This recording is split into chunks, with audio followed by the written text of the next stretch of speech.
નમસ્કાર વિદ્યાર્થી મિત્રો, સર્વોપરીની યુટ્યુબ ચેનલમાં આપનું સ્વાગત છે. આજે આપણે અર્થશાસ્ત્રમાં ધોરણ 12 પાઠ 9મો વિદેશ વેપાર શીખશું. બરાબર? વિદેશ વેપાર કોને કહેવાય? પહેલા તો આપણે દેશમાં વેપાર થાય છે એની વાત કરશું, પછી વિદેશ વેપારની વાત કરશું. બરાબર? આપણે જાણીએ છીએ કે આપણા ઘરમાં ફ્રીજ, ટીવી, મોબાઈલ, ઘણી બધી વસ્તુઓ છે.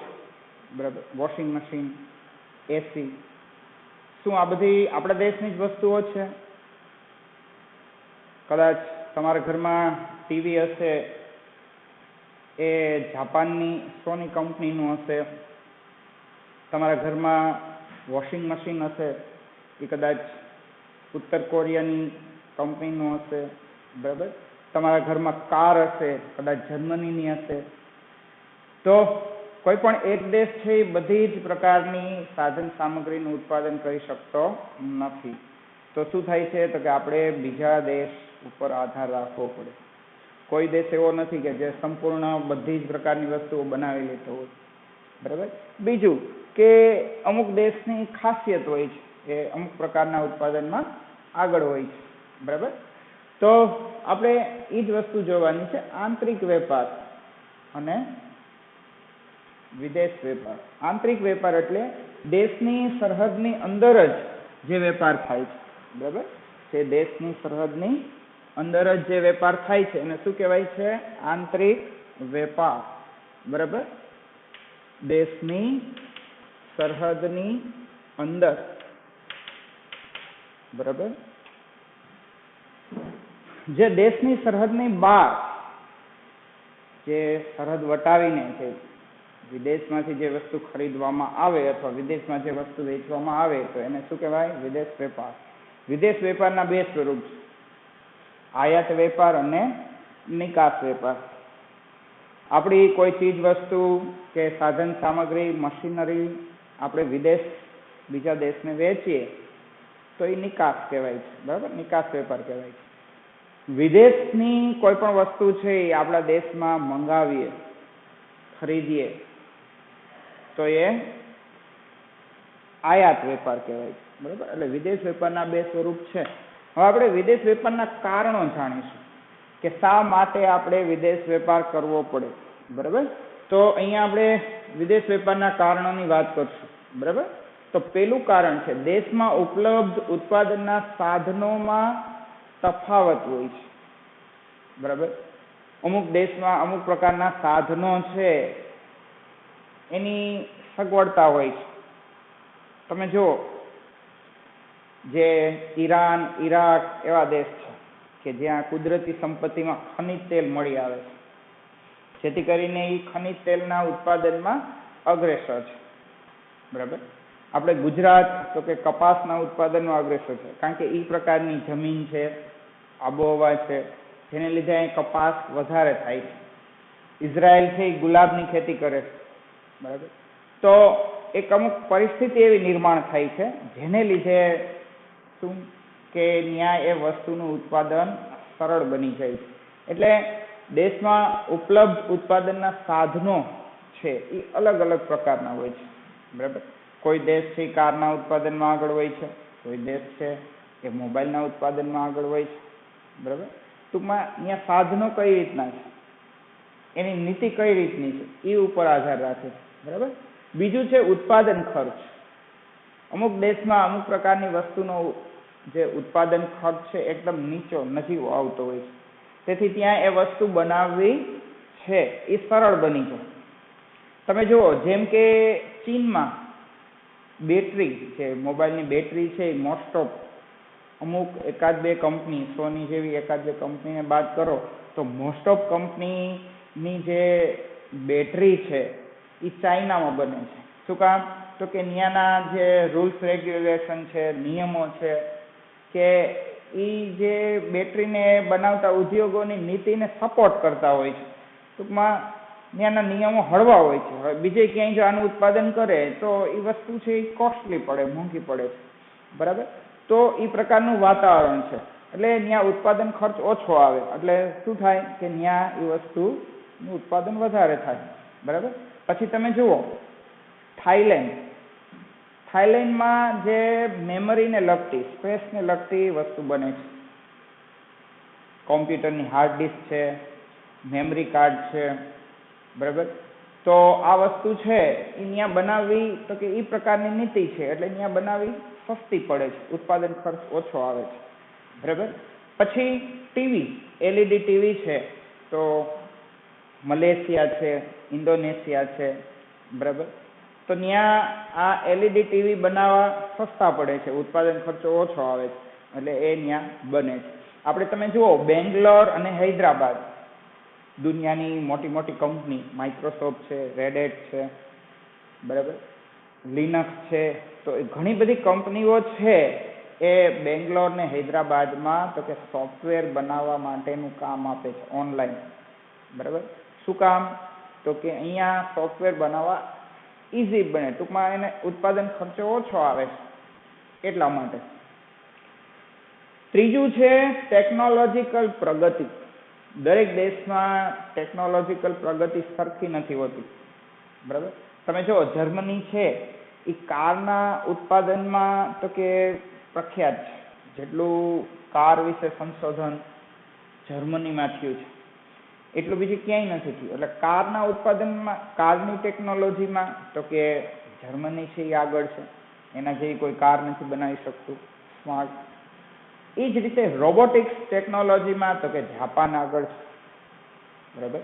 જાપાન શરૂઆતથી જ રોબોટિક્સ ટેકનોલોજીમાં વધારે સંશોધન કરતો આવ્યો છે, એનો અનુભવ એટલો બહોળો થઈ ગયો છે, અને ટૂંકમાં એ વધારે સારા રોબોટ્સ બનાવી શકે છે, બરાબર. એટલે એ ટેકનોલોજીમાં આગળ છે, બરાબર. સ્વિટ્ઝરલેન્ડ રિસ્ટ વોચ, કાંડા ઘડિયાળ, આ ટેકનોલોજીમાં એ આગળ છે. તમે જુઓ જે સ્વિટ્ઝરલેન્ડની ઘડિયાળ છે એ વખણાય છે, બરાબર.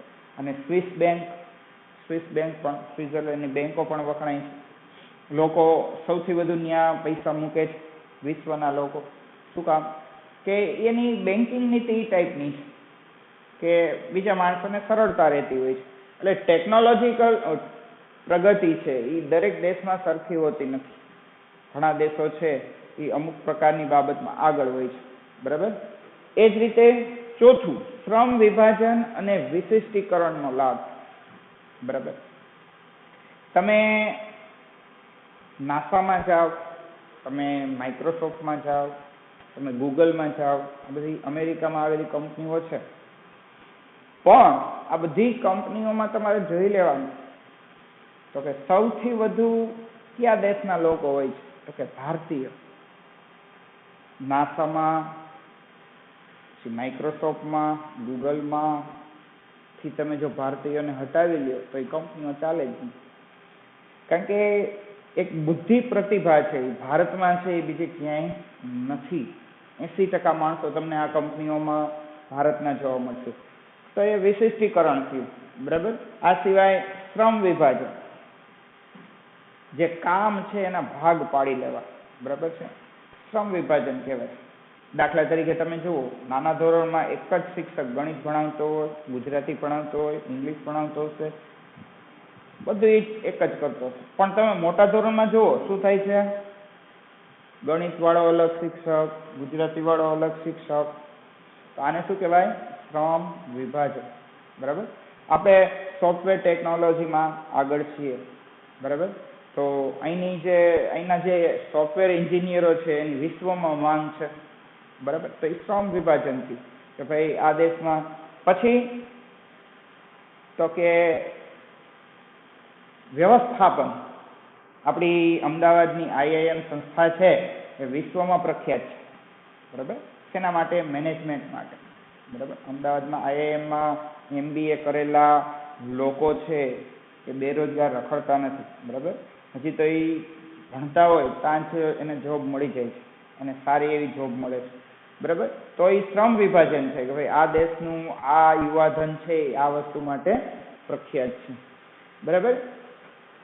એટલે આ 4 કારણો હતા વિદેશ વેપારના કે ભાઈ કોઈ પણ એક વસ્તુ છે એક દેશમાં ઉપલબ્ધ નથી બનતી એટલે અન્ય દેશો ઉપર આધાર રાખવો પડે છે, બરાબર. ત્યારબાદ હવે આપણે વિદેશ વેપારનું સ્વરૂપ સમજવાનું છે, બરાબર? કે વિદેશ વેપારનું સ્વરૂપ કેવું છે.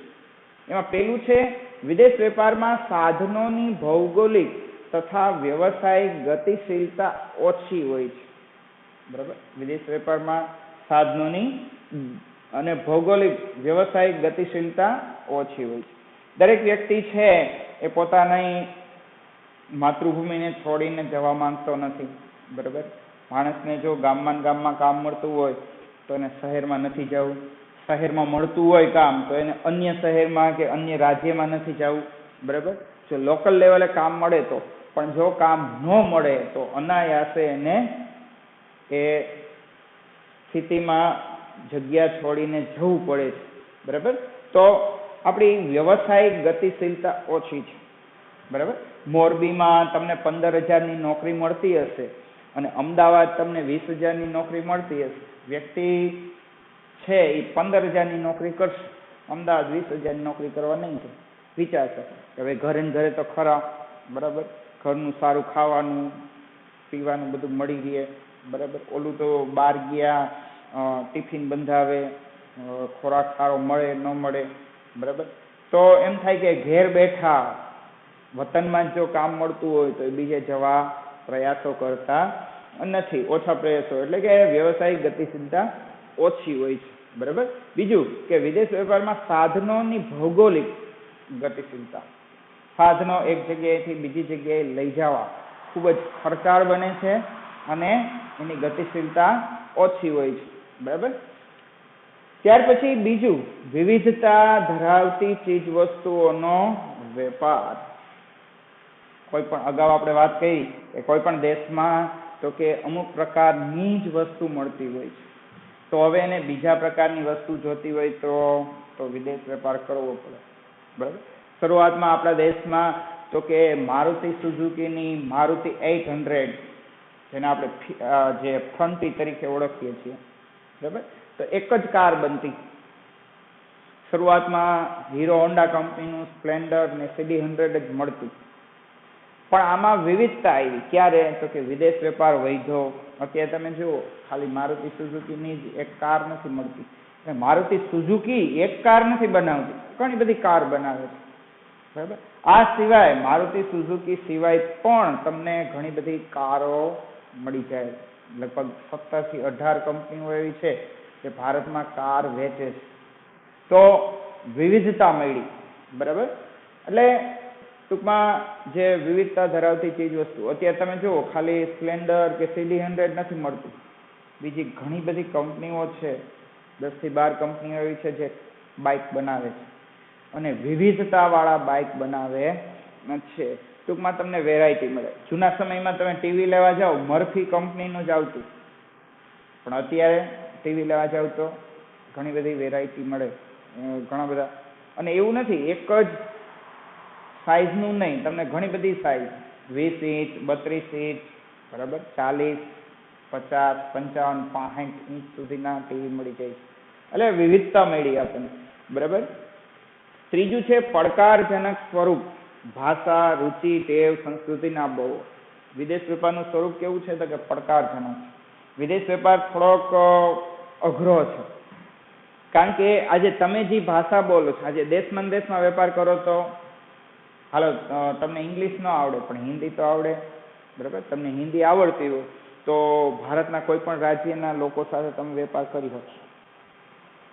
પણ જો તમે વિદેશ વેપાર કરો છો તો તમને એ દેશની ભાષા આવડવી જરૂરી છે. જો ભાષા ન આવડે તો કોમ્યુનિકેશન ન થાય, વાતચીત ન થાય, બરાબર?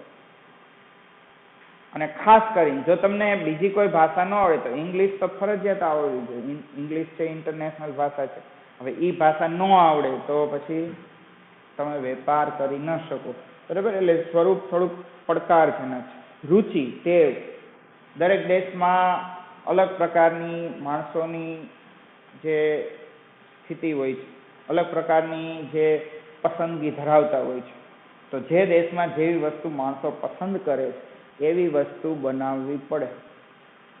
હોન્ડા કંપની છે એ 10-10